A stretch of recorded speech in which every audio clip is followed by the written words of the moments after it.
Hello students, ninth class chemistry में हम chapter study कर रहे थे मैटर इन आर सराउंडिंग।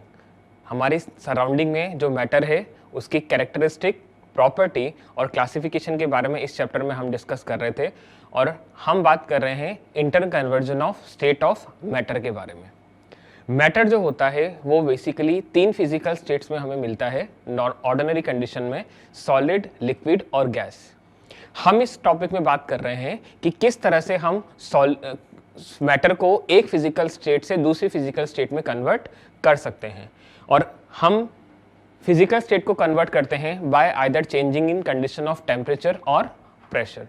तो हेडिंग है हमारी आज की क्लास का इंटर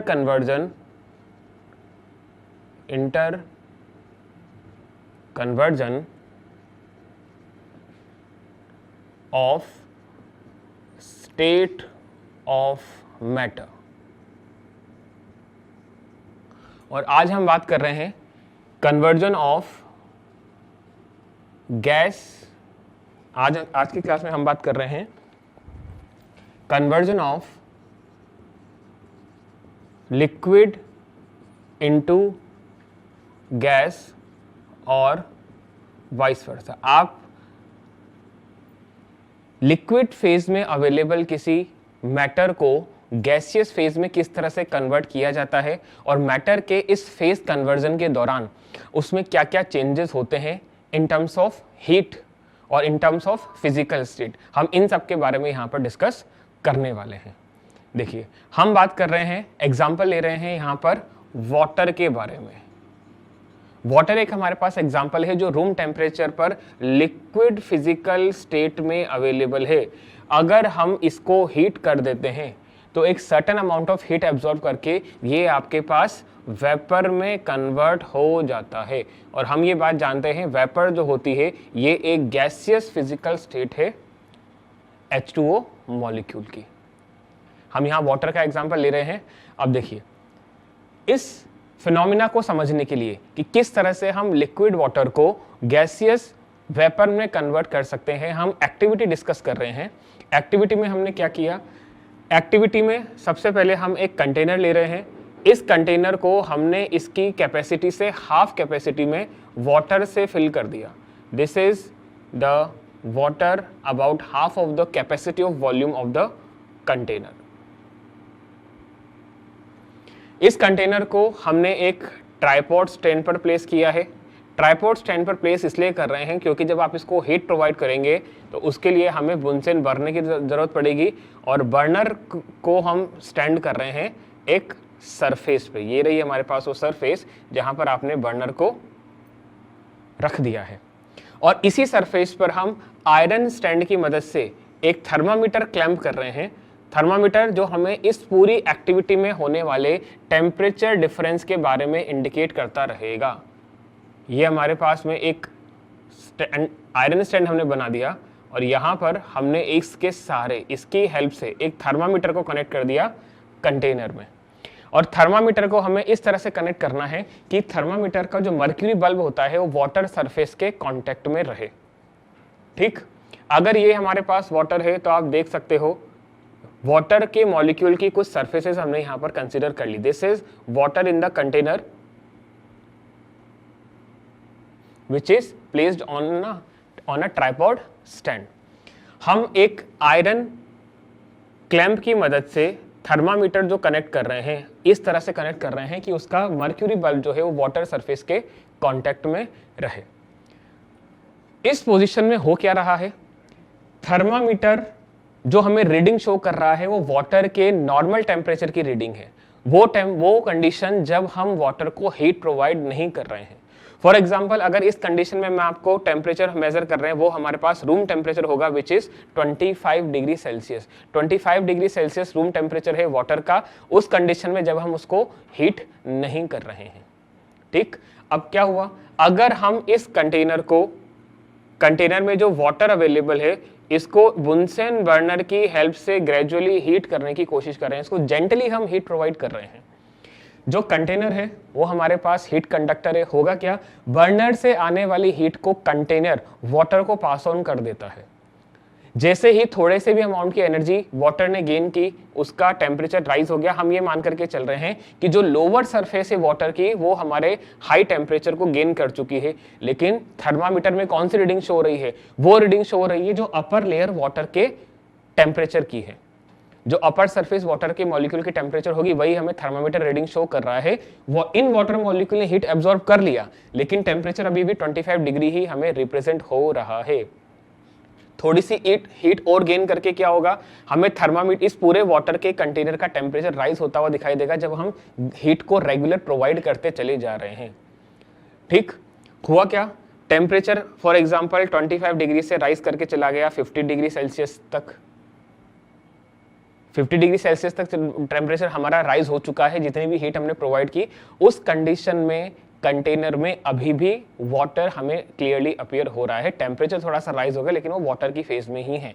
अगर हम इसको और टेम्परेचर प्रोवाइड करते हैं तो टेम्परेचर हमारे पास चला गया मान लीजिए 75 डिग्री सेल्सियस तक। 75 डिग्री सेल्सियस तक टेम्परेचर हमें कहां पर इंडिकेट हो रहा है? थर्मामीटर की हेल्प से कंटेनर में वाटर हमें लिक्विड फेज में ही दिखाई दे रहा है। अगर हम टेम्परेचर को फर्दर ग्रेजुअली राइज करते चले जाते हैं, टेम्परेचर फॉर एग्जांपल हम लेकर के चले गए 100 डिग्री सेल्सियस पे, जैसे ही कंटेनर के वाटर का टेम्परेचर थर्मामीटर की हेल्प से हमें 100 डिग्री सेल्सियस दिखाई दे रहा है, उस कंडीशन में क्या होगा, आप ये ऑब्जर्व करेंगे कि यहां से वाटर जो है वो वेपर के फॉर्म में कंटेनर से बाहर निकलने लग गया है। कंटेनर से फ्यूम्स बहुत ड्रास्टिकली एग्जॉस्ट हो रही हैं, और ये फ्यूम्स किसकी हैं? वाटर मॉलिक्यूल की। 100 डिग्री सेल्सियस आते ही सरफेस से लार्ज अमाउंट में वाटर पार्टिकल गैसियस फेज में कन्वर्ट होने लग गए। अब हम रेगुलर कंटेनर को हीट प्रोवाइड करते चले जा रहे हैं। जितनी आप हीट प्रोवाइड कर रहे हो वो सारी की सारी वाटर मॉलिक्यूल को वेपर फेज में कन्वर्ट करने के लिए रिस्पॉन्सिबल है, और इस कंडीशन में थर्मामीटर का टेम्परेचर जो है वो 100 डिग्री सेल्सियस मेंटेन्ड है। इस पूरे कन्वर्जन के दौरान 100 डिग्री सेल्सियस आने पर जब तक कंटेनर का सारा लिक्विड वेपर में कन्वर्ट नहीं हो जाता, तब तक थर्मामीटर के इंडिकेशन में 100 डिग्री सेल्सियस टेम्परेचर मेंटेन रहता है। जैसे ही हम ये ऑब्जर्व करते हैं कि कंटेनर का सारा लिक्विड वेपर बन के इस वेपर फेज में कन्वर्ट हो गया है 100 डिग्री सेल्सियस टेम्परेचर के ड्यूरेशन में। अब हम फर्दर हीट प्रोवाइड करते चले जा रहे हैं। जब हमें 101 डिग्री सेल्सियस कब दिखाई देगा टेम्परेचर? जब कंटेनर का सारा वाटर जो है वो वेपर फेज में कन्वर्ट हो गया है। तो यहां पर हमने बात की कि रूम टेम्परेचर से जो वाटर लिक्विड था, टेम्परेचर को ग्रेजुअली राइज करते हुए हम 100 डिग्री सेल्सियस तक लेकर के चले गए। ये टेम्परेचर क्या है? ये टेम्परेचर वाटर के लिए उसका बॉइलिंग पॉइंट है। बॉइलिंग पॉइंट हम उस टेम्परेचर को कह रहे हैं जिस टेम्परेचर पे लिक्विड वेपर फेज में कन्वर्ट होना शुरू हो जाता है। बॉइलिंग पॉइंट का टेम्परेचर जो भी है वो कांस्टेंट मेंटेन रहने वाला है जब तक कि कंटेनर का हर एक मॉलिक्यूल पूरी तरह से लिक्विड फेज से वेपर फेज में कन्वर्ट नहीं हो जाता। तो यहाँ हमारे पास में जो फिनोमेना है वाटर को वेपर में कन्वर्ट करने का, इसे कहा जाता है बॉइलिंग और vaporisation.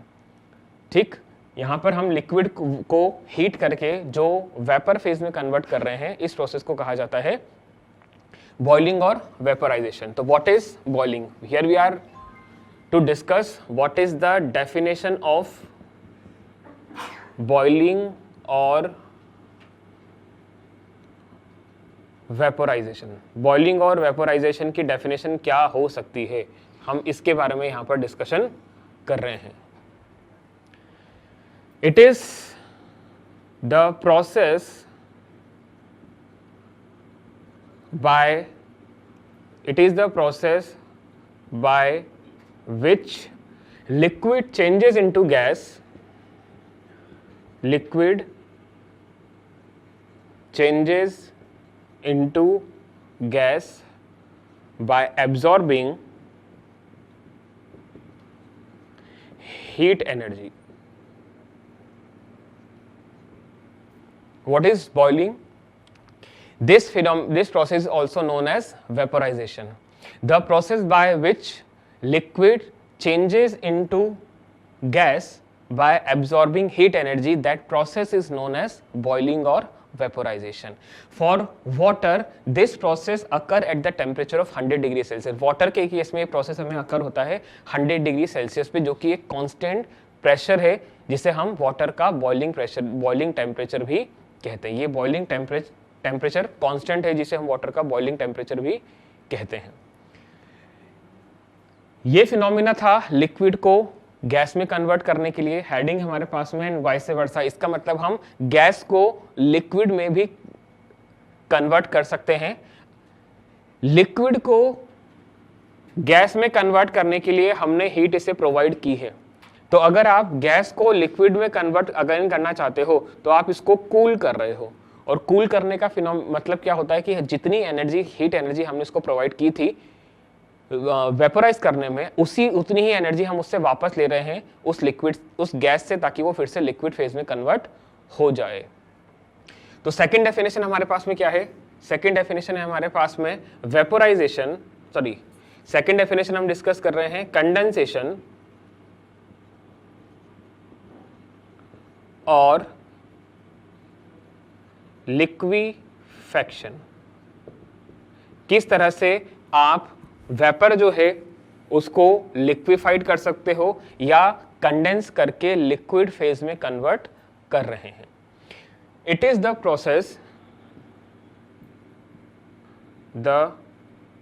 Process by which gases convert into liquid by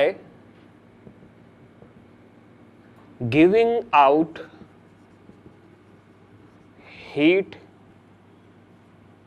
energy। जिस प्रोसेस में गैसेस अपनी हीट एनर्जी को रेडिएट करके, सिस्टम को रिलीज करके, हीट एनर्जी को रिलीज करके खुद को लिक्विड फेज में कन्वर्ट कर लेती है, उस फिनोमिना को, उस प्रोसेस को कहा जाता है कंडेंसेशन और लिक्विफैक्शन। किसी भी वेपर को, सब्सटेंस के वेपर को, गैस को लिक्विड में कन्वर्ट करने का ये एक बहुत कन्वीनियंट मेथड है कि जितनी एनर्जी आपने उसको प्रोवाइड की है उतनी एनर्जी आप उससे वापस रीगेन कर लीजिए। इस प्रोसेस में जितनी भी वाटर की वेपर आपको मिली थी उतनी वेपर को अगर हम कलेक्ट कर लेते हैं और उसको कूल करने की कोशिश करते हैं तो सेम अमाउंट की एनर्जी जितनी हमने उसको लिक्विड से वेपर में कन्वर्ट करने के लिए दी थी, सेम अमाउंट की एनर्जी आपको वापस मिल जाएगी और मैटर भी हमें हमारी इनिशियल फिजिकल स्टेट लिक्विड में मिल जाता है। ये हमारे पास में है बॉइलिंग और वेपोराइजेशन के बारे में, और ये सेकेंड रेसिप्रोकल प्रोसेस है हमारे पास में कंडेंसेशन और लिक्विफैक्शन के बारे में। ये तो था प्रोसेस के बारे में। यहां पर हम जानते हैं कि कांस्टेंट टेम्परेचर भी है। जैसे कि अगर हम बात करें मेल्टिंग पॉइंट को कैसे डिफाइन किया जा सकता है, तो जो नेक्स्ट डेफिनेशन हम लिख रहे हैं, नेक्स्ट डेफिनेशन जो हम नोट कर रहे हैं वो हमारे पास में है मेल्टिंग पॉइंट। नेक्स्ट डेफिनेशन जो हम डिस्कस कर रहे हैं वो हमारे पास में है boiling point.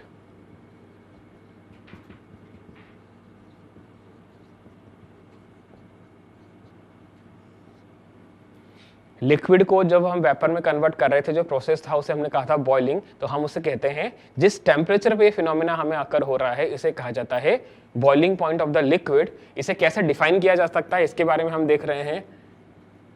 The constant temperature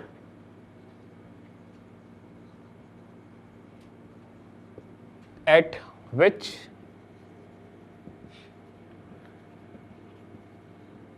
liquid changes into vapor at 1 atmospheric pressure is called its boiling point। 1 atmospheric pressure पे वो कांस्टेंट टेम्परेचर जिससे प्रोवाइड करके आप लिक्विड को वेपर फेज में कन्वर्ट कर रहे हैं, उस कांस्टेंट टेम्परेचर को कहा जाता है boiling point of the liquid. अगर हम वाटर के केस में बात करते हैं तो ये हमारे पास में 100 डिग्री सेल्सियस टेम्परेचर होता है। इसी का रेसिप्रोकल कर लेते हैं, जैसे कि अगर हम गैस को लिक्विड में कन्वर्ट करने की कोशिश करते हैं तो गैस को लिक्विड में कन्वर्ट करने का फिनोमेना होता है हमारे पास में कंडेंसेशन। तो उस कंडीशन में जो टेम्परेचर होगा हम उसे क्या कहते हैं, कंडेंसेशन पॉइंट। कंडेंसेशन पॉइंट क्या होता है condensation point? The constant temperature, the constant temperature at which vapor changes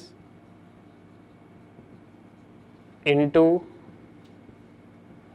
liquid at 1 atm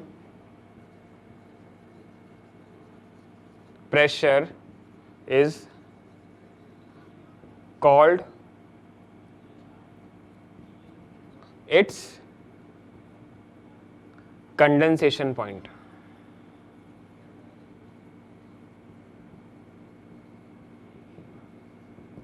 वो कांस्टेंट टेम्परेचर जिस पर आपके वेपर लिक्विड में कन्वर्ट हो रही है और हम यहाँ पर वेपर का प्रेशर मेंटेन रख रहे हैं जो कि हमारे पास 1 एटमॉस्फेरिक प्रेशर है।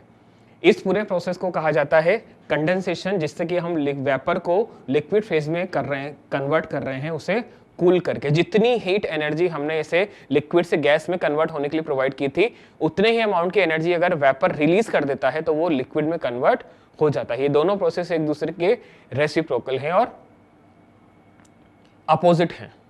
पहले प्रोसेस में लिक्विड टू गैस कन्वर्जन में हीट आपको प्रोवाइड करनी है, गैस टू लिक्विड कन्वर्जन में वही हीट आपको वापस मिल जाती है। तो ये हमारे पास में था बॉइलिंग और कंडेंसेशन पॉइंट के बारे में। वाटर के केस में हम बात कर रहे हैं, जितना आपके पास बॉइलिंग पॉइंट का मैग्नीट्यूड है, it is 100 degree Celsius, water vapour के लिए वही उसका कंडेंसेशन पॉइंट होता है। इसमें एक चीज नोट करके लिखिएगा, नोट हमें क्या लिखनी करने वाली बात है,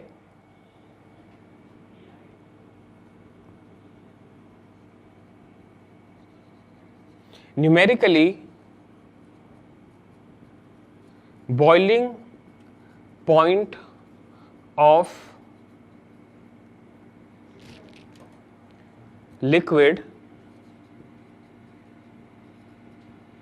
is equal to the condensation point of its vapor।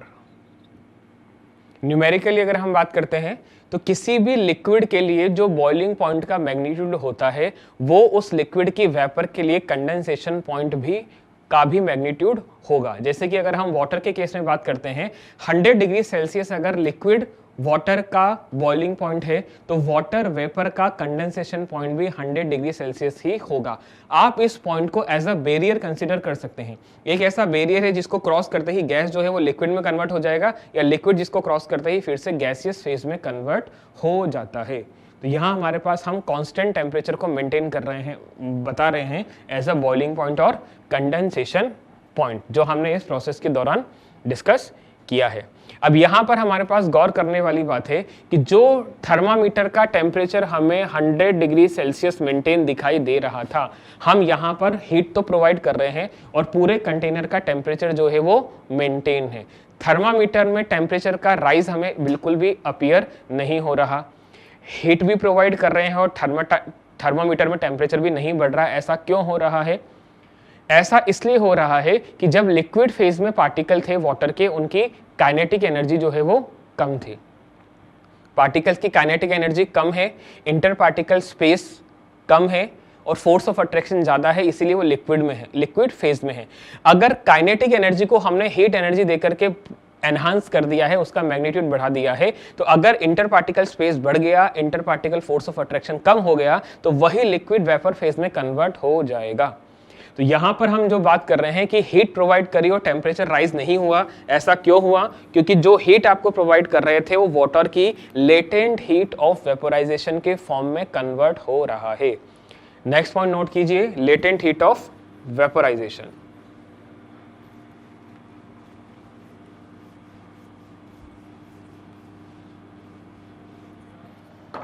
Next point हम क्या डिस्कस कर रहे हैं? It is latent heat of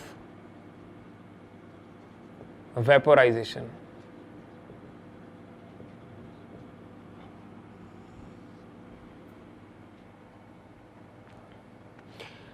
latent heat का मतलब क्या है कि हम लिक्विड को कन्वर्ट कर रहे हैं वेपर में, लेकिन उसके टेम्परेचर में कोई राइज नहीं हो रहा है। इसी को हम कह रहे हैं latent heat. Now what is latent heat? The amount of heat energy required to convert 1 kilogram of liquid into gaseous phase at constant temperature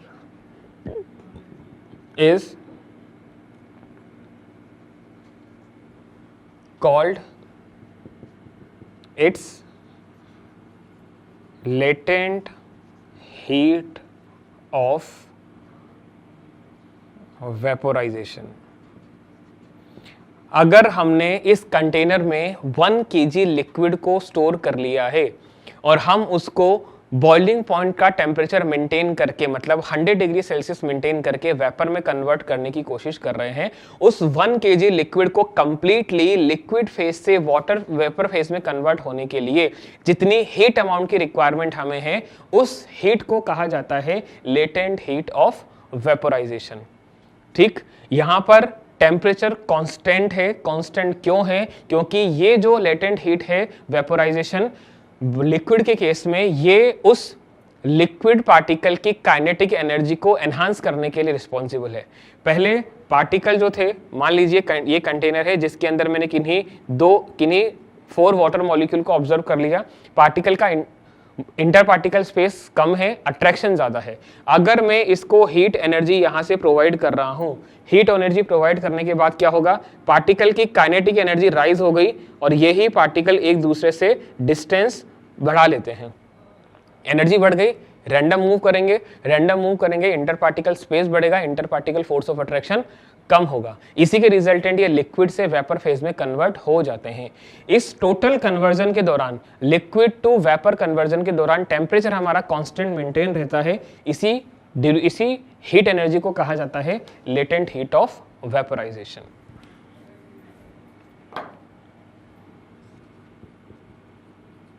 for water, अगर हम वाटर की बात करते हैं, वाटर को लिक्विड से वेपर फेज में convert करने के लिए जो लेटेंट हीट की जरूरत है, या हम कहें कि वाटर स्टीम को 1 kg वाटर स्टीम को गैसियस से लिक्विड फेज में कन्वर्ट करने के लिए जो लेटेंट हीट की जरूरत है, उसका अमाउंट होता है हमारे पास में 22.5 इंटू 10⁵ जूल पर kg। 1 kg के लिए हमें इतनी जूल एनर्जी की रिक्वायरमेंट है।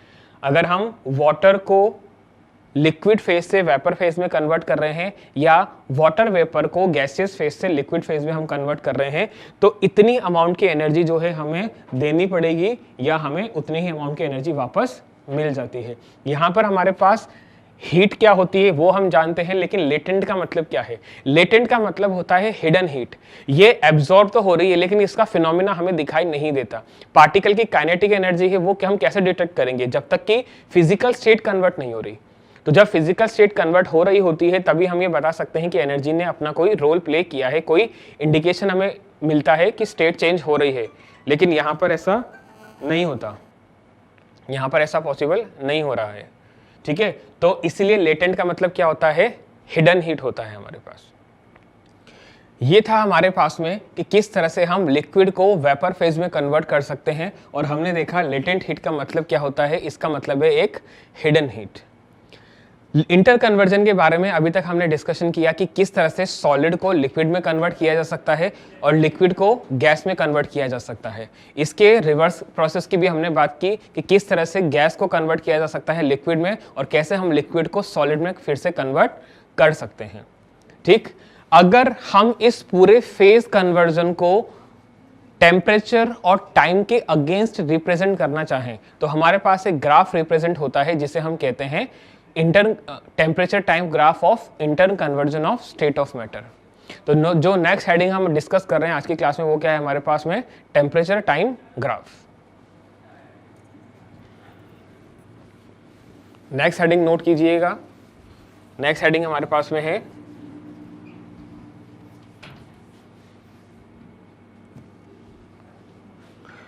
Inter conversion of state of matter. में नेक्स्ट जो हेडिंग हम डिस्कस कर रहे हैं वो हमारे पास में है टेम्परेचर टाइम ग्राफ।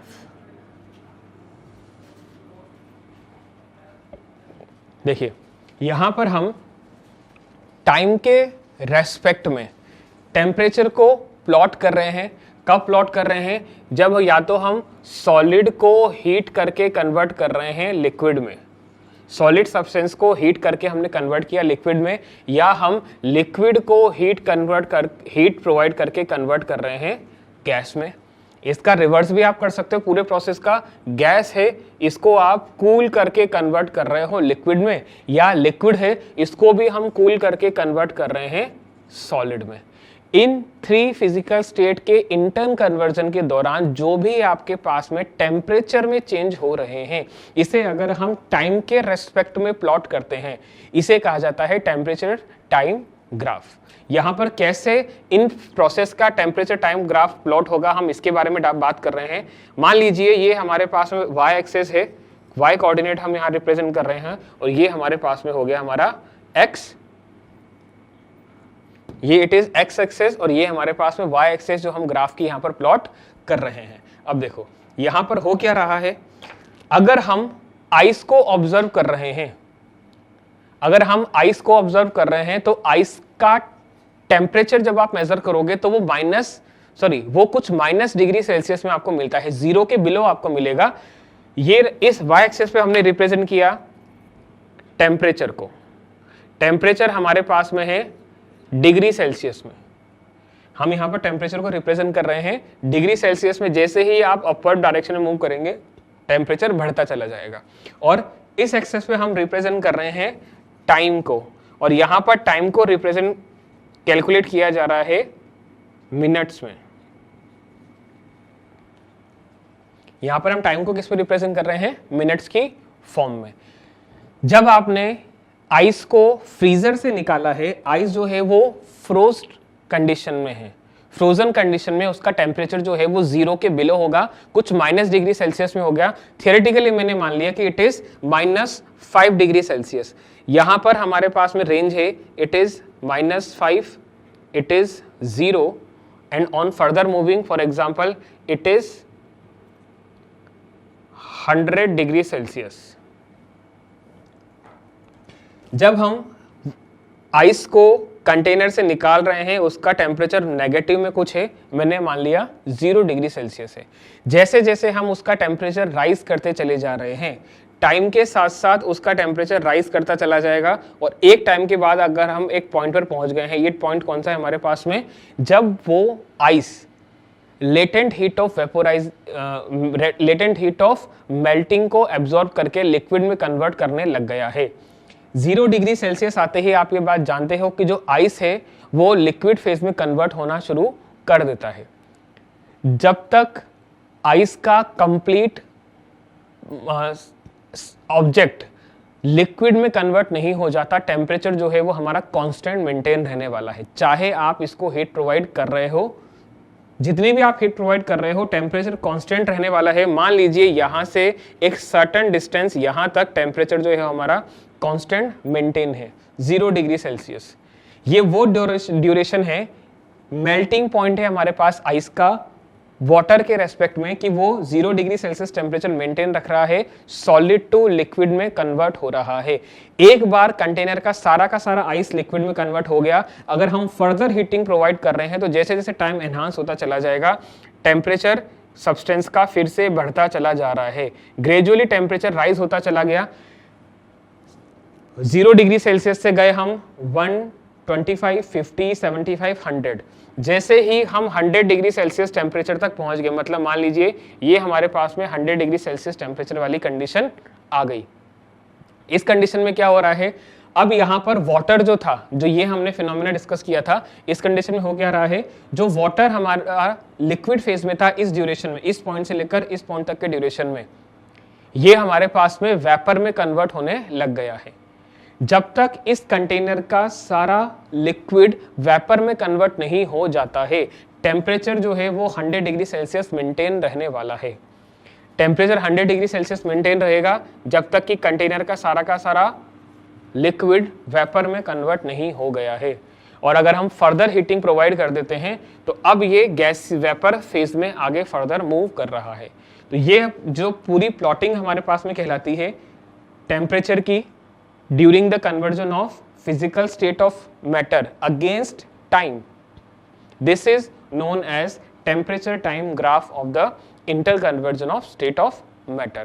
यहाँ मैं आपको पॉइंट्स की फॉर्म में एक चीज रिप्रेजेंट करना चाहूंगा। मान लीजिए हमारे पास में ये ए पॉइंट है जिस पर सब्सटेंस H2O जो है वो सॉलिड फॉर्म में है। टेम्परेचर जैसे जैसे हम बढ़ाते चले गए, हम बी पॉइंट तक पहुंच गए। बी पॉइंट पर आने तक जो वाटर मॉलिक्यूल है वो आइस की फॉर्म में ही है, वाटर सब्सटेंस है वो आइस की फॉर्म में ही है। जैसे ही बी पॉइंट तक आप पहुंच जाते हो 0 डिग्री सेल्सियस, जो कि उसका मेल्टिंग पॉइंट है, आइस के लिए मेल्टिंग पॉइंट है, आइस लिक्विड में कन्वर्ट होने लगेगा। बी से टेम्परेचर बढ़ा नहीं है, बी से सी तक के मूवमेंट में टेम्परेचर हमारा इंक्रीज नहीं हुआ है, लेकिन टाइम हमारा इंक्रीज होता चला जा रहा है क्योंकि energy latent heat of vaporisation की फॉर्म में यहाँ पर कंज्यूम की जा रही है। जैसे ही हम सी पॉइंट तक पहुंच गए, जितना का आइस था वो सारा का सारा लिक्विड में कन्वर्ट हो गया। और अगर हम उसको फर्दर हीट प्रोवाइड कर रहे हैं, अब जो टेम्परेचर है वो राइज करता चला जाएगा। सी से हम पहुंच गए पॉइंट डी तक, ऐसा पॉइंट जो कि हमारे लिक्विड को वेपर फेज में कन्वर्ट करने का प्रोसेस जो है वो शुरू हो गया है। डी से लेकर के ई तक का, ई पॉइंट तक का जो वेरिएशन है, डी से लेकर ई तक का, ये हमारे पास में वो ड्यूरेशन है जो वाटर बॉईल हो रहा है। बॉईल होने का मतलब है वो लिक्विड फेज से वेपर फेज में कन्वर्ट हो रहा है। इस कंडीशन में क्या होगा, इस कंडीशन में होगा ये कि water latent heat of vaporisation की फॉर्म में एनर्जी तो एब्जॉर्ब करेगा और वो एनर्जी सिर्फ और सिर्फ फेज कन्वर्जन के लिए रिस्पॉन्सिबल है। इसीलिए टेम्परेचर के अंदर हमें कोई चेंजेस दिखाई नहीं दे रहा है। अगर हम ई पॉइंट आने के बाद फर्दर इसको आगे हीट करते चले जाते हैं, अगर हम ई पॉइंट आने के बाद फर्दर इसको हीट करते चले जाते हैं, वो वेपर फेज में ही रहने वाला है। तो this complete representation is known as temperature time graph for the liquid water molecule in solid, ice, liquid, water and steam vapor phase में। अगर हम A to B ड्यूरेशन की बात करते हैं, यहां पर सब्सटेंस जो है वो हमारा सॉलिड फॉर्म में अवेलेबल है। अगर हम A to B ड्यूरेशन की बात करते हैं, सब्सटेंस H2O जो है वो आपके सॉलिड फॉर्म में अवेलेबल है। लेकिन अगर हम B to C की बात करते हैं तो जो सॉलिड है वो कन्वर्ट हो रहा है लिक्विड में, और जो लिक्विड है अगर हम रेसिप्रोकल करते हैं तो वो कन्वर्ट होता है सॉलिड में। तो ये हमारे पास में फेज कन्वर्जन का इंडिकेशन है। बी टू सी ड्यूरेशन की हम बात कर रहे हैं, इस ड्यूरेशन की हम बात कर रहे हैं, ठीक। अगर हम duration C to D point के बारे में बात करते हैं, यहां पर सब्सटेंस जो है वो हमारा लिक्विड फेज में अवेलेबल है। कौन से फेज में अवेलेबल है? सब्सटेंस लिक्विड फेज में अवेलेबल है। 0 टू मतलब बॉइलिंग मेल्टिंग पॉइंट से लेकर के बॉइलिंग पॉइंट के ड्यूरेशन में। पॉइंट डी टू ई के बीच में सब्सटेंस जो है वो हमारा लिक्विड से कन्वर्ट हो रहा है गैसियस फेज में, या गैसियस से कन्वर्ट हो रहा है लिक्विड फेज में। ये फेज कन्वर्जन की ड्यूरेशन को रिप्रेजेंट किया जा रहा है। और अगर हम ई पॉइंट के बाद भी सब्सटेंस को हीट करते हैं तो ये हमारे पास गैसियस फेज में ही अवेलेबल है। So that is the complete representation in respective of your temperature, time, physical state and duration, कि किस ड्यूरेशन में सब्सटेंस कौन सी फिजिकल स्टेट में अवेलेबल है। इसे कहा जाता है टेम्परेचर टाइम ग्राफ, जब हम इंटर कन्वर्जन कर रहे हैं स्टेट ऑफ मैटर का। हेडिंग हमारे पास है इज इंटर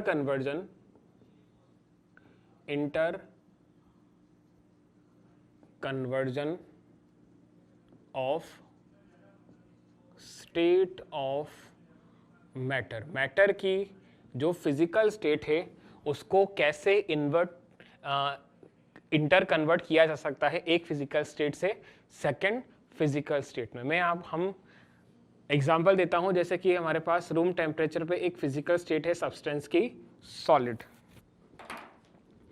किसी भी सॉलिड सब्सटेंस को हम कन्वर्ट करना चाह रहे हैं लिक्विड में। हम सॉलिड सब्सटेंस को कन्वर्ट करना चाह रहे हैं लिक्विड में। इस प्रोसेस को कहा जाता है मेल्टिंग।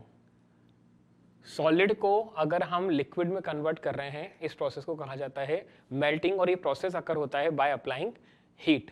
सॉलिड सब्सटेंस को हीट दो, वो लिक्विड फॉर्म में कन्वर्ट हो जाएगा। दिस प्रोसेस को कहा जाता है मेल्टिंग। इसी तरह से हम लिक्विड को कन्वर्ट कर सकते हैं गैसियस फिजिकल स्टेट में। इस प्रोसेस को कहा जाता है वेपोराइजेशन। अगर आप लिक्विड को फर्दर हीट प्रोवाइड करते चले जा रहे हो तो वही लिक्विड हमारे पास गैसियस फिजिकल स्टेट में कन्वर्ट हो जाता है। सॉलिड है, मेल्टिंग प्रोसेस से लिक्विड में कन्वर्ट हुआ, हीट दे रहे थे हम यहाँ पर। लिक्विड है, वेपोराइजेशन प्रोसेस से गैस में कन्वर्ट हुआ, यहाँ पर भी हम हीट ही प्रोवाइड कर रहे हैं। ये इंटर कन्वर्टिबल है। इसका मतलब अगर हम गैसेस को कूल कर देते हैं तो वो फिर से लिक्विड में कन्वर्ट हो जाते हैं। इस प्रोसेस को कहा जाता है कंडेंसेशन। अगर आप गैस को कूल करके लिक्विड फेज फिजिकल स्टेट में कन्वर्ट कर रहे हो, इस प्रोसेस को कहा जाता है कंडेंसेशन। और अगर हम जो लिक्विड हमें मिला है उस लिक्विड को फर्दर कूल करते चले जा रहे हैं तो वो आपके सॉलिड फिजिकल स्टेट में फिर से हमें अकर होने लग जाता है। इसे कहा जाता है फ्रीजिंग। इस प्रोसेस को कहा जाता है फ्रीजिंग। ये इंटर कन्वर्जन को एक्सप्लेन करने का एक फ्लो चार्ट आप समझ सकते हैं। सॉलिड को हीट किया, मेल्टिंग से लिक्विड में कन्वर्ट हुआ, लिक्विड को हीट किया, वेपोराइजेशन से गैस में कन्वर्ट हुआ। गैस है, इसको हम कूल कर रहे हैं तो कंडेंसेशन से लिक्विड में कन्वर्ट होगा, और लिक्विड है वो उसको कूल कर रहे हैं तो फ्रीजिंग प्रोसेस से वही सॉलिड में कन्वर्ट हो जाता है। रिवर्सिबल प्रोसेस है हमारे पास in terms of change in physical state. Third conversion भी हमारे पास अवेलेबल है, जिसमें हम किसी सब्सटेंस को अगर कूल करते हैं तो वो डायरेक्ट ही, किसी गैसियस सब्सटेंस को अगर कूल करते हैं तो वो डायरेक्ट सॉलिड सब्सटेंस में कन्वर्ट हो जाता है। इसी का रिवर्स प्रोसेस क्या है हमारे पास? कोई सॉलिड सब्सटेंस है जिसको हमने हीट किया तो वो बिना लिक्विड इंटरमीडिएट फिजिकल स्टेट में आए हुए डायरेक्ट ही गैसियस स्टेट में कन्वर्ट हो जाता है। ये भी हमारे पास में interconversion of physical state है। अगर सॉलिड को हीट करने पर without liquid as an intermediate state वो गैसियस सब्सटेंस में कन्वर्ट हो रहा है, इसे कहा जाता है सब्लिमेशन। किसे? सॉलिड को हीट करने पर without liquid as an intermediate stage वो गैसियस फिजिकल स्टेट में कन्वर्ट हो गया। इस प्रोसेस को कहा जाता है सब्लिमेशन। इसका रिवर्स प्रोसेस जो है, जिसमें हम गैस को कूल करके डायरेक्ट सॉलिड में कन्वर्ट कर रहे हैं, लिक्विड फिजिकल स्टेट आपको अकर नहीं हो रही, इस प्रोसेस को भी हम कहते हैं सब्लिमेशन। ठीक, तो ये हमारे पास एक फ्लो चार्ट है फिजिकल स्टेट, सॉलिड, लिक्विड और गैस के बीच इंटर कन्वर्जन का। किस फिजिकल स्टेट से किस फिजिकल स्टेट में मूव किया जा रहा है, प्रोसेस को क्या कहते हैं, ये हमने इस फुल फ्लो चार्ट में रिप्रेजेंट करने की कोशिश की है। हम सॉलिड टू लिक्विड और लिक्विड टू गैस कन्वर्जन के बारे में प्रीवियस क्लास में डिस्कस कर चुके हैं। आज की क्लास में हम बात कर रहे हैं solid to direct conversion process की, और प्रोसेस का नाम है सब्लिमेशन। प्रोसेस का नाम क्या है हमारे पास? सब्लिमेशन। सब्लिमेशन होता क्या है? अगर कोई सॉलिड हीट करने पर डायरेक्ट गैस में कन्वर्ट हो रहा है without liquid as an intermediate state, this is known as sublimation. The process in which solid on heating directly converted to gas without liquid as an intermediate state is known as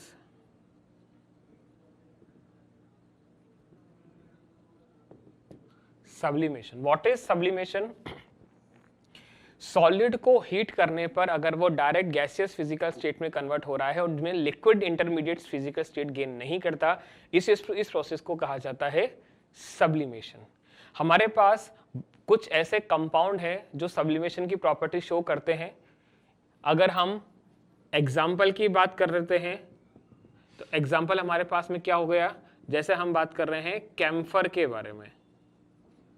camphor आप लोग जानते हो, हम लोग Indian घरों में generally पूजा के time पर कैम्फर यूज किया था। इसको हम बर्न करते हैं टू ट्रिब्यूट आवर गॉड। वो डायरेक्ट सॉलिड फेज है, जैसे आपने उसको हीट किया वो सीधे वेपर फेज में कन्वर्ट हो जाता है, उसमें लिक्विड स्टेट आपको इंटरमीडिएट नहीं मिलती। इसके अलावा हम बात कर रहे हैं जैसे नेफ्थेलीन बॉल के बारे में। नेफ्थेलीन बॉल क्या होती है? आप लोगों ने शायद देखा होगा, अपने घरों में ऑब्जर्व किया होगा। सर्दियां जब चली जाती हैं तो हमारी मदर्स, जो हमारे एल्डर्स होते हैं, वो ट्रंक के अंदर गर्म कपड़ों के साथ कुछ व्हाइट कलर की गोली बॉल्स को रख देते हैं, और नेक्स्ट से जब आप उन ट्रंक को ओपन करते हो तो बॉल्स हमें दिखाई नहीं देते, वो डिसअपियर हो जाते हैं। तो वो बॉल की जो प्रॉपर्टी है, क्या हमने उसको कोई हीट प्रोवाइड की है? वो एटमॉस्फेरिक हीट से ही कुछ टाइम के साथ धीरे धीरे करके सॉलिड फिजिकल स्टेट से गैसियस फिजिकल स्टेट में कन्वर्ट हो जाते हैं। ये हम उन्हीं नेफ्थेलिन बॉल्स के बारे में बात कर रहे हैं। इसके अलावा जैसे हम बात करते हैं आयोडीन के बारे में। आयोडीन एक ऐसा नॉन मेटल है जो कि लस्टरस है, एक ऐसा नॉन मेटल जो कि सब्लिमेशन की प्रॉपर्टी शो करता है। रूम टेम्परेचर पे एक शाइनी सॉलिड सब्सटेंस है, थोड़ा सा भी हीट आपने दिया उसको डायरेक्टली वेपर फेज में कन्वर्ट हो जाएगा, लिक्विड फेज में आयोडीन हमें नहीं मिलता है। इसके अलावा हम बात कर रहे हैं अमोनियम क्लोराइड की। अमोनियम क्लोराइड का मॉलिक्यूलर फॉर्मूला होता है NH4Cl। ये भी सब्लिमेशन की टेंडेंसी को शो करता है। ये कुछ एग्जाम्पल है जिनको अगर आपने हीट प्रोवाइड कर दी तो ये without liquid as a intermediate stage direct ही वेपर फेज में कन्वर्ट हो जाते हैं। सब्लिमेशन और उसके कुछ एग्जाम्पल हमारे पास यहाँ पर अवेलेबल है। देखो यहाँ पर एक चीज और हम जानते डिफाइन कर रहे हैं, वो हमारे पास है सब्लिमेट। एक डेफिनेशन हम यहाँ पर प्रोवाइड कर रहे हैं जो है हमारे पास में सब्लिमेट। सब्लिमेट क्या चीज होती है? देखो, सॉलिड सब्सटेंस है, सॉलिड सब्सटेंस को सब्लिमेशन प्रोसेस को सिर्फ आपने गैस में कन्वर्ट किया। किस में कन्वर्ट कर लिया? गैसियस फेज में आपने उसको कन्वर्ट कर लिया है। अगर किसी गैस को कूल करने पर वो डायरेक्ट सॉलिड फेज में कन्वर्ट हो जाता है, मतलब गैसियस वेपर को कूल करने पर अगर विदाउट लिक्विड एज एन बिना लिक्विड फेज में जाए वो डायरेक्ट सॉलिड फेज में कन्वर्ट हो जाता है, डायरेक्टली सॉलिड फेज में कन्वर्ट हो जाता है, तो इस सॉलिड को कहा जाता है सब्लिमेट। वेपराइज स्टेट को सॉलिड फेज में कन्वर्ट करने पर सब्लिमेशन प्रोसेस के थ्रू वो होगा आपके पास में sublimate. The solid obtained by cooling of vapor by sublimation process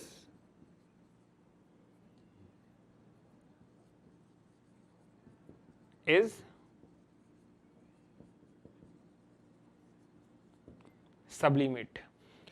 The solid obtained by cooling of vapor by sublimation process is sublimate. मतलब गैस है, गैस को डायरेक्ट ही कूल करके आपने सॉलिड में कन्वर्ट कर लिया, तो ये सॉलिड होगा जो आपके पास में सब्लिमेट कहलाता है. क्लियर? और नेक्स्ट हम एक डेफिनेशन यहां पर डिस्कस कर रहे हैं. डेफिनेशन हमारे पास में सबलाइम की. जिस तरह से सब्लिमेट अवेलेबल है, वेपर को कूल करके सॉलिड जो गेन किया उस सॉलिड को हम सब्लिमेट कह रहे हैं. जिस सॉलिड को आप हीट करके डायरेक्ट वेपर में कन्वर्ट करने की टेंडेंसी रखते हो वो आपके पास कहलाते हैं सबलाइम. सबलाइम क्या हो जाएंगे? डेफिनेशन आप यहां पे नोट कर लीजिए. The solid substance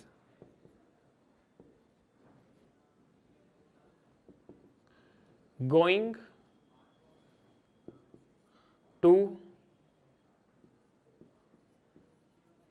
process of sublimation is sublime. Sublime क्या होता है? जिस सॉलिड को हीट करने पर वो डायरेक्ट वेपर में कन्वर्ट होगा वो आपके पास कहलाता है सबलाइम.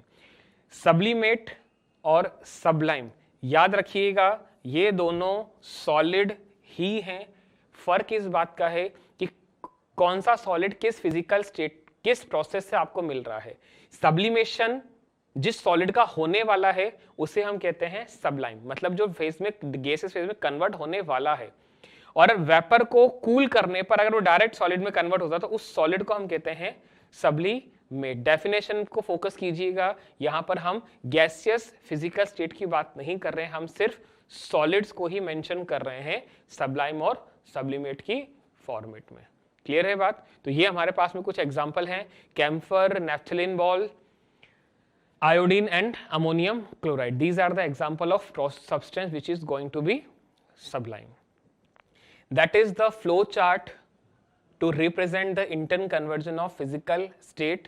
किस तरह से हम solid to liquid, liquid to gas और even direct gas to solid conversion को study कर सकते हैं. अभी तक जो हम बात कर रहे थे physical state conversion की, that was by altering the condition of temperature. हम सिर्फ temperature को vary करके, heat provide करके ही substance की physical state vary कर रहे हैं. ठीक है? और यहाँ पर हमने discussion किया solid to gas conversion sublimation के बारे में. यहां पर हमारे पास एक नई डेफिनेशन इंट्रोड्यूस होती है. देखो हम बात रुकिए एक बार.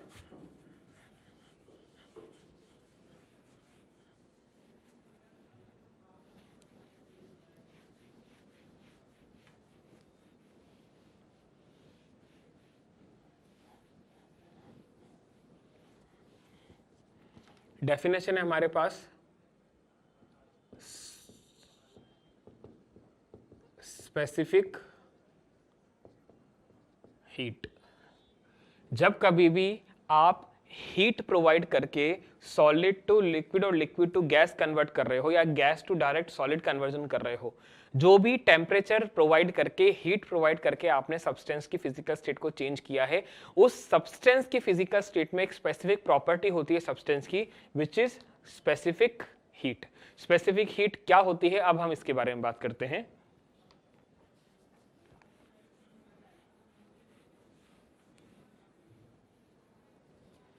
मान लीजिए हमारे पास में कोई सॉलिड है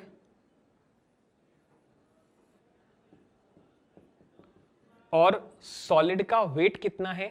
सॉलिड का वेट हमने मान लिया, सॉलिड हमारे पास में 1 kg अवेलेबल है. कितना? 1 किलोग्राम सॉलिड हमारे पास अवेलेबल है. अगर किसी पॉइंट पे, किसी टाइम पर मैं इसका टेम्परेचर मेजर कर रहा हूं तो वो मान लीजिए हमारे पास में 0 डिग्री सेल्सियस है. फॉर एग्जाम्पल कोई सॉलिड हमने लिया, सॉलिड का मास है 1 kg और उसका टेम्परेचर हमने मेजर कर लिया. टेम्परेचर क्या है? 0 डिग्री सेल्सियस. अगर इस सब्सटेंस को हीट प्रोवाइड करके मैं इसको हीट प्रोवाइड कर रहा हूं और हीट प्रोवाइड करने के बाद जो हम इसका टेम्परेचर मेजर कर रहे हैं वो टेम्परेचर बढ़ करके 1 डिग्री सेल्सियस हो गया है। पहले कितना था? 0 डिग्री सेल्सियस। हमने थोड़े से अमाउंट की इसको हीट प्रोवाइड की 1 केजी सॉलिड को, और अब इसका टेम्परेचर कितना हो गया है? 1 डिग्री सेल्सियस। किसी भी सॉलिड 1 केजी सॉलिड सब्सटेंस का टेम्परेचर 1 डिग्री राइज करने के लिए जितने भी अमाउंट की हीट आप प्रोवाइड कर रहे हो, इस हीट को कहा जाता है स्पेसिफिक हीट। स्पेसिफिक हीट को रिप्रेजेंट किया जाता है, आप इसे कैपिटल एस से रिप्रेजेंट करते हैं, कई बार इसे कैपिटल सी से भी रिप्रेजेंट किया जाता है। For the sake of simplicity हम यहां पर कैपिटल एस से रिप्रेजेंट कर रहे हैं, ठीक है। तो डायग्राम से आप लोगों ने समझा, किसी भी 1 केजी सॉलिड सब्सटेंस का टेम्परेचर 1 डिग्री सेल्सियस राइज करने के लिए जो भी टेम्परेचर प्रोवाइड किया जा रहा है, जो भी हीट प्रोवाइड की जा रही है सॉलिड सब्सटेंस के लिए, उसी हीट को कहा जाता है स्पेसिफिक हीट, जिसे हम एस से रिप्रेजेंट करते हैं। डेफिनेशन क्या है हमारे पास में? The amount of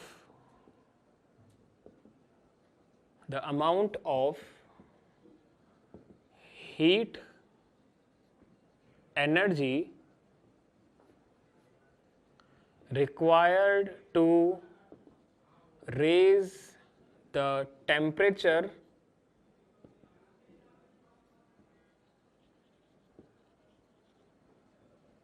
of 1 kilogram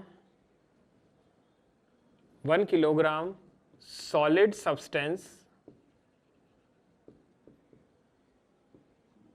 by 1 degree Celsius. 1 KG solid substance का टेम्परेचर 1 डिग्री सेल्सियस राइज करने के लिए जो एनर्जी आपको चाहिए is known as specific heat of that substance. Substance की स्पेसिफिक हीट क्या होगी? अगर किसी भी सॉलिड सब्सटेंस, कोई भी सब्सटेंस आपने लिया, सॉलिड सब्सटेंस है, 1 केजी है, उसका टेम्परेचर 1 डिग्री राइज करने के लिए जो आप हीट एनर्जी प्रोवाइड कर रहे हो, इसे हम एस से रिप्रेजेंट कर रहे हैं। इस एनर्जी को कहा जाता है स्पेसिफिक हीट। डेफिनेशन आपके पास में है, ये हमने समझी एक बात। अब देखो, एक एग्जाम्पल आप लोगों को यहां पर बता रहे हैं, जैसे कि मैंने आपको यहां समझाने की कोशिश की स्पेसिफिक हीट होती क्या है। इनिशियली टेम्परेचर 0 डिग्री सेल्सियस था, हमारे पास 1 केजी सॉलिड सब्सटेंस है, इसका इनिशियल टेम्परेचर 0 डिग्री सेल्सियस है। इसको हमने स्पेसिफिक हीट प्रोवाइड कर दी तो इसका टेम्परेचर राइज हो गया 1 डिग्री सेल्सियस, ठीक। अब अगर किसी दूसरे टाइम पर हमें इसका टेम्परेचर 2 डिग्री सेल्सियस ऑब्टेन हो रहा है, देन डेफिनेटली आपने इस टेम्परेचर राइज के लिए भी कोई ना कोई हीट एनर्जी प्रोवाइड की है। तो क्या हमारे पास इन दोनों ही ड्यूरेशन में प्रोवाइड की जाने वाली स्पेसिफिक हीट का अमाउंट सेम है? बात समझ में आ रही है आपको? हम क्या कर रहे हैं, 1 केजी सॉलिड हमने लिया, किसी टाइम पर हमने टेम्परेचर मेजर किया 0 डिग्री सेल्सियस, थोड़े से अमाउंट की मैंने हीट एनर्जी प्रोवाइड की जो कि स्पेसिफिक हीट है सॉलिड सब्सटेंस की, और टेम्परेचर बढ़ गया 1 डिग्री सेल्सियस। अब अगर उतने ही अमाउंट की क्या एनर्जी मैं प्रोवाइड कर रहा हूं तो इसका टेम्परेचर 1 डिग्री सेल्सियस और राइज हो जाएगा, मतलब 2 डिग्री सेल्सियस हो जाएगा। देखिए, फर्स्ट इंप्रेशन में हमारे माइंड में यही आता है कि हाँ डेफिनेटली इन दोनों हीट एनर्जी का मैग्नीट्यूड जो है वो सेम होना चाहिए, लेकिन ऐसा नहीं है। क्यों नहीं है? क्योंकि जब 0 डिग्री सेल्सियस से 1 डिग्री सेल्सियस टेम्परेचर राइज हो गया है, मैंने मेल्टिंग प्रोसेस में आपको एक बात समझाई थी। मेल्टिंग प्रोसेस में हमने क्या बात समझाई थी कि लेटेंट हीट ऑफ फ्यूजन जो हम बात कर रहे हैं वो एनर्जी मॉलिक्यूल के बीच काइनेटिक एनर्जी को एनहांस करने के लिए रिस्पॉन्सिबल है। अगर काइनेटिक एनर्जी बढ़ गई, 1 डिग्री सेल्सियस टेम्परेचर राइज हो गया, इसका मतलब मॉलिक्यूल का ओरिएंटेशन चेंज हो गया, ठीक। अब अगर 1 डिग्री सेल्सियस में मॉलिक्यूल का ओरिएंटेशन बदल गया है और अगर हम फिर से उतनी अमाउंट की एनर्जी देंगे तो ओरिएंटेशन और बदल जाएगा, ठीक, इसीलिए दोनों ही केस में जो हीट एनर्जी आप प्रोवाइड कर रहे हो उसका अमाउंट सेम नहीं हो सकता, क्योंकि पार्टिकल का ओरिएंटेशन, उनकी डायरेक्शन, उनका क्रिस्टल स्ट्रक्चर जो है बहुत हद तक टेम्परेचर वेरी करने के साथ साथ वेरी करता चला जाता है। तो हम दोनों ही केस में, जैसे अगर आप 2 डिग्री सेल्सियस से 3 डिग्री सेल्सियस भी अगर टेम्परेचर राइज कर देते हो तो आपको इन दोनों के बराबर एनर्जी देने की जरूरत नहीं है। वो सब्सटेंस पे डिपेंड करता है कि सब्सटेंस के पार्टिकल क्या है, किस तरह से ओरिएंटेड हैं, कितनी एनर्जी उन्होंने एब्जॉर्ब करी और कितना डिस्ट्रीब्यूशन उनमें हुआ है एनर्जी का, ताकि नेक्स्ट अमाउंट की जो एनर्जी दी जाएगी वो इस बात पर भी डिपेंड करती है। तो ये हमारे पास में था स्पेसिफिक हीट के बारे में, और हमने ये बात भी समझी कि जैसे जैसे टेम्परेचर वेरी करता चला जाएगा हर इंटरवल में स्पेसिफिक हीट जो वो सेम दी जाए ये जरूरी नहीं है। ये और भी काफी सारे मैटर पे, फैक्टर पे डिपेंड करता है। अगर हम बात करते हैं यूनिट की, कि हमारे पास स्पेसिफिक हीट जो है उसकी यूनिट क्या हो सकती है। यूनिट क्या है हमारे पास में, एनर्जी, हीट है, एनर्जी है, तो एनर्जी की यूनिट क्या होती है हमारे पास में, जूल होती है। ठीक है, लेकिन जूल हम एनर्जी किसको प्रोवाइड कर रहे हैं, पर किलोग्राम सब्सटेंस को, मतलब 1 किलोग्राम सब्सटेंस का टेम्परेचर राइज करने के लिए एनर्जी जो चाहिए जूल पर केजी, और कितना हम दे रहे हैं पर डिग्री सेल्सियस। मतलब 1 किलोग्राम सब्सटेंस का टेम्परेचर 1 डिग्री सेल्सियस राइज करने के लिए जो एनर्जी हम प्रोवाइड कर रहे हैं वही होती है हमारे पास स्पेसिफिक हीट। तो यूनिट क्या बन जाएगी हमारे पास में, यूनिट को हम और क्लेरिफाई करके रखते हैं, इट इज जूल पर किलोग्राम पर डिग्री सेल्सियस, या आप इसको ऐसे भी लिख सकते हैं, it is joule KG inverse degree Celsius inverse. This is the unit of specific heat. फिर एक बार मैं आपको ब्रीफ कर देता हूं, किसी भी 1 kg सॉलिड सब्सटेंस का टेम्परेचर 1 डिग्री सेल्सियस राइज करने के लिए जो उसको हीट एनर्जी प्रोवाइड की जा रही है वही उस सब्सटेंस की कहलाती है स्पेसिफिक हीट। तो ये हमने डिस्कशन किया कि कैसे आप internal conversion of state of matter कर सकते हो by providing heat bye altering the condition of temperature.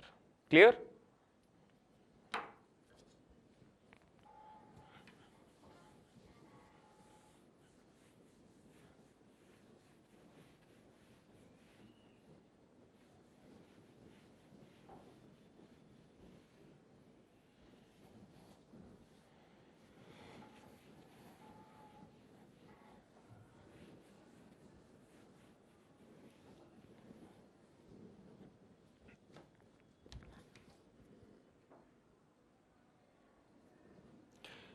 हम बात कर रहे हैं internal conversion of state of matter के बारे में, जिसमें हम अब तक तो टेम्परेचर की कंडीशन को ऑल्टर करके फिजिकल स्टेट चेंज कर रहे थे। अब हम बात कर रहे हैं by altering pressure, by change in pressure. हम प्रेशर की कंडीशन को चेंज करके भी मैटर की फिजिकल स्टेट को एक फिजिकल स्टेट से दूसरी फिजिकल स्टेट में कन्वर्ट कर सकते हैं by altering the condition of pressure. देखो, मान लीजिए हमारे पास में कोई कंटेनर है, ये एक ऐसा कंटेनर है जिसके अंदर हमने एक पिस्टन लगाया हुआ है, और पिस्टन जो है वो हमारे पास मूवेबल है। पिस्टन को आप कंप्रेस करके इसका वॉल्यूम कम कर सकते हो कंटेनर का। अगर मैंने इस कंटेनर में कोई गैस फिल कर दी है, फॉर एग्जांपल मैंने 1 kg नाइट्रोजन गैस फिल कर दी है इसके अंदर, और इसका वॉल्यूम इनिशियली हम मान रहे हैं V1 है, तो पार्टिकल जो है वो एक दूसरे से काफी डिस्टेंस पर होंगे, क्योंकि जितना ज्यादा वॉल्यूम कंटेनर का है उतना ही गैस ऑक्यूपाई कर रही है। अगर मैं इस पिस्टन को प्रेशराइज करके इस पिस्टन की पोजीशन को कुछ समय के बाद चेंज कर देता हूं, पिस्टन की पोजीशन मेरे पास में मान लीजिए ये वाली बन गई है, तो आप देख सकते हो कि कंटेनर का वॉल्यूम जो है ये मेरे पास में अब कितना हो गया है, V2। कंटेनर का वॉल्यूम कम हो गया, पार्टिकल जो पहले दूर दूर थे, एक दूसरे से ज्यादा डिस्टेंस पे थे, वो एक दूसरे के पास आने लग गए, इंटर पार्टिकल स्पेस कम हो गया, फोर्स ऑफ अट्रैक्शन बढ़ गया। इसी वजह से अगर जो गैस हमारे पास थी वो लिक्विड फिजिकल स्टेट में कन्वर्ट हो जाती है। तो हम प्रेशर की कंडीशन को चेंज करके भी gas to liquid conversion easily perform कर सकते हैं by altering the condition of pressure, by changing the pressure. ये समझ में आ गई बात आप लोगों को गैस टू लिक्विड कन्वर्जन के बारे में। हम इसका एक अच्छा एग्जांपल दे रहे हैं ड्राई आइस के बारे में। ड्राई आइस एक ऐसा ही एग्जाम्पल है जो अभी आप लोगों को समझाया गैस टू लिक्विड कन्वर्जन के बारे में। CO2 जो हमारे पास सॉलिड कार्बन डाइऑक्साइड होती है, यही सॉलिड कार्बन डाइऑक्साइड आपके पास कहलाती है ड्राई आइस। अब इसमें होता क्या है, मैं इसी एग्जांपल से आपको समझाने की कोशिश करता हूं। जो गैस हम ले रहे हैं वो हमारे पास में है कार्बन डाइऑक्साइड CO2 गैस, जो V1 वॉल्यूम को ऑक्यूपाई कर रही थी। अगर मैंने पिस्टन को कंप्रेस करके वॉल्यूम V2 कर दिया, बहुत ही लो प्रेशर वॉल्यूम में उसको कंप्रेस करने की कोशिश कर दी, मॉलिक्यूल एक दूसरे के पास आ गए, तो वही हमारे पास में वो लिक्विड में कन्वर्ट नहीं होती, वो डायरेक्ट ही सॉलिड सब्सटेंस में कन्वर्ट हो जाएगी। और वो सॉलिड सब्सटेंस क्या है हमारे पास में, ड्राई आइस। ये हम उस ड्राई आइस के बारे में बात कर रहे हैं जो कि सब्सटेंस को ठंडा करने में या कूलिंग प्रोवाइड करने के काम में आती है, that is dry ice. Carbon dioxide, solid carbon dioxide is an example of dry ice. ठीक, तो हम प्रेशर की कंडीशन को चेंज करके भी फिजिकल स्टेट इंटर कन्वर्ट कर सकते हैं। ड्राई आइस हमारे डेली लाइफ में काम कहां आती है? फॉर एग्जांपल अगर हम रेफ्रिजरेशन की बात करते हैं, देखो होता यह है रेफ्रिजरेशन जहां पर हम ये चाहते हैं कि बहुत लॉन्ग टाइम तक कूलनेस प्रोवाइड हो और सब्सटेंस जिसको जो कूलनेस मेंटेन कर रहा है वो मेल्ट ना हो जाए, वहां पर हम सॉलिड कार्बन डाइऑक्साइड या ड्राई आइस को यूज करते हैं। जो आप लोगों ने स्ट्रीट वेंडर देखे होंगे, स्ट्रीट वेंडर जो कोई कूलिंग मशीनरी अपने साथ कैरी नहीं करते, बस एक कंटेनर है जिसके थर्माकोल के बीच और मेटल की बॉडी के बीच उन्होंने आइस को स्टोर करके रखा हुआ है। ये जो आइस को स्टोर करके रखा हुआ है टेम्परेचर काफी ज्यादा टाइम तक, कुछ घंटों तक लोअर टेम्परेचर मेंटेन रखता है, ना तो खुद मेल्ट हो रहा है ना सब्सटेंस को मेल्ट होने दे रहा है। तो जो सब्सटेंस थर्माकोल और मेटल शीट के बीच में ट्रैप्ड है, that is solid carbon dioxide. Clear है ये बात आप लोगों को? अगर हम बात करते हैं यूनिट किसकी, प्रेशर की यूनिट क्या होती है? तो प्रेशर को हम मेजर करते हैं एटमॉस्फेरिक में।